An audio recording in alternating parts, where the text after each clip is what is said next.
ranking Cuphead weapons based on how miserable it was to beat the game with them.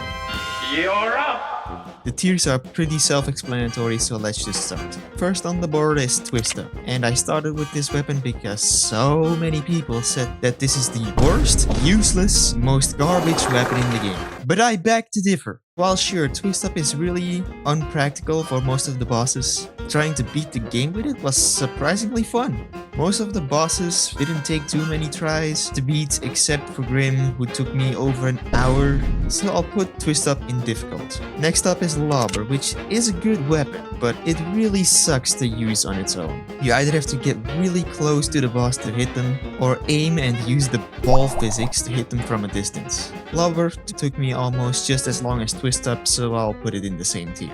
Converge wasn't too bad. I don't have much to say about this one, the only flaw that it has is doing consistent damage. I also did all the plane fights with Mist Chalice's plane shooter, but that wasn't too difficult either. Chaser. Oh boy, Chaser, you fucking suck, dude. Can you believe I used to think this was the best weapon in the game? And on the surface, it doesn't sound like a bad weapon, like, ooh, a weapon that doesn't require aiming, oh, sign me up. You know, the fact that this weapon looks like you're shooting boogers is accurate, because this weapon does the same damage as throwing a booger at someone. Spread Shot is a really good weapon, but just like Lobber, you need a secondary weapon to get the most out of it. Spread is a close range, high damage weapon, but there is a reason why most of Cuphead's weapons are long ranged attacks. Pea Shooter, the first weapon you get in the game, and it's surprisingly underrated.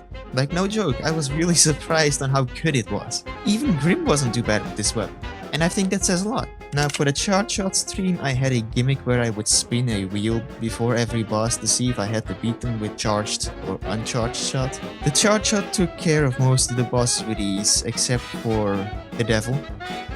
What, you thought I was gonna say somebody else? And the uncharged shot is just a nuisance to use, and my controller did not appreciate it. So I think putting it here feels right. Roundabout was free. Like, this might as well just be a homing weapon. And speaking of homing weapons, hey look, it's Crackshot. This is the only weapon that I did off camera, because I tried streaming it, but the frames got so bad I just ended the stream. But every boss was a first try with Crackshot except for Grim, which shouldn't surprise anyone at this point.